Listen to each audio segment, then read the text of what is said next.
This is an update on my drone fix. As you can probably guess, because it has duct tape wrapped around one of the arms, the drone fix wasn't as permanent as I might have hoped.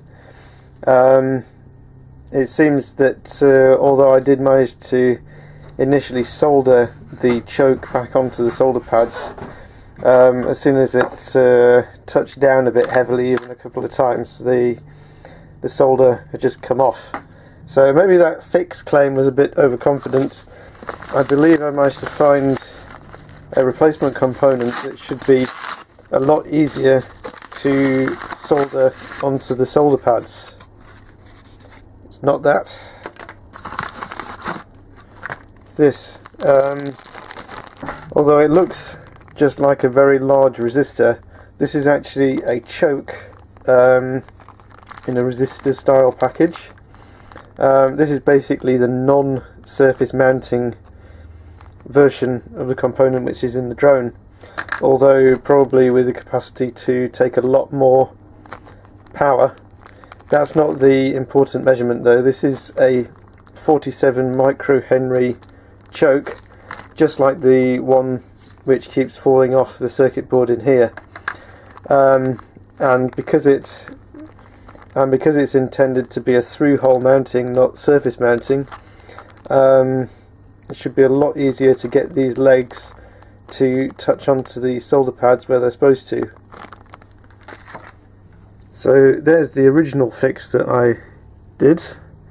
I just need to remove the hot glue without damaging any more of the surface mount components.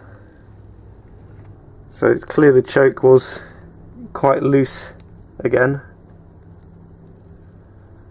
Yeah, hopefully I won't need that anymore.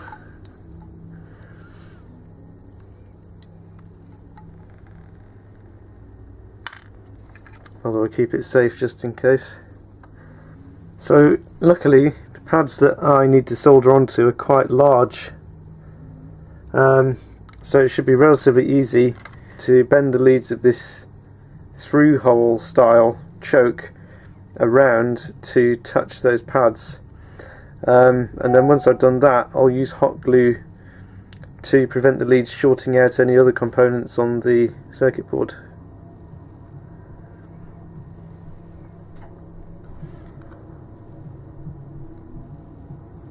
So something like that should work pretty well if I just trim the leads down. It's always a bit nerve-wracking cutting the leads off a component you only have one of. First I'm going to tin those leads. I probably should get myself a new soldering iron as well, because this one is, well, at least if I'm going to do small work like this one is far too large. Just trimming those down even further.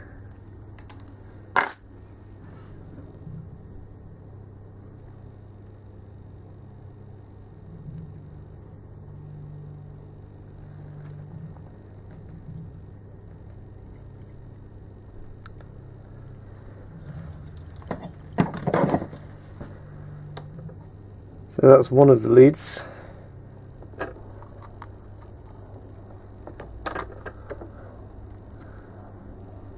Now I can bend the other lead into position.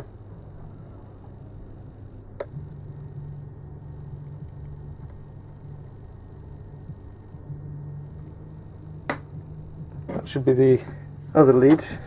And just to avoid that shorting anything out, I'm going to try to bend the choke up a little bit so I can get a piece of, yeah, this electrical tape should stop it shorting anything else out. And now I'll see if the whole thing will switch on. I'll try to pair it with the controller. Okay, that worked. And if this is able to stay on full power without switching off, then that essentially means this has worked.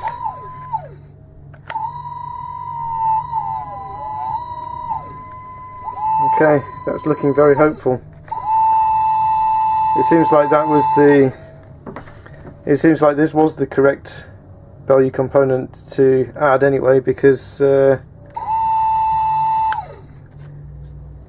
an arbitrary component here, or just the solder patches shorted out, the drone wouldn't stay on full power. Hopefully all I need to do now is put the drone back together, and that should be a far more permanent fix than trying to use the old choke.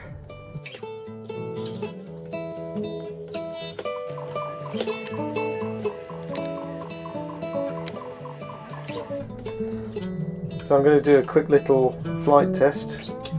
I'm fairly sure this is going to work, but just want to be sure.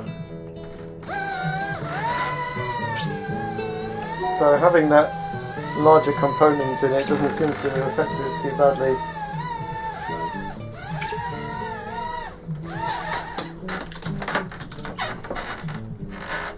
So crashed it already, and it seems fine. I think those solder joints I did on there are going to be really robust. I'd be surprised if this breaks again, at least not for the same reason.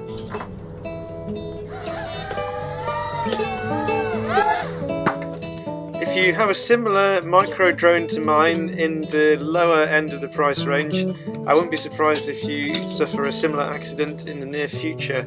So bear this video in mind. Maybe it's already happened and it's worth having a go. Open that thing up and look inside for any loose components, especially if you hear that rattling noise. If you think you might find this video useful, please do like, subscribe for more open source electronics, kind of makery sort of stuff. I make videos about Arduinos, including the obligatory Arduino watering system. I modified a Chinese laser cutter to run on G-code. I started using that to make laser cut marquetry. I also made a blog about building my own CNC machine from scratch, using acrylic sheets and the open build C-beam system.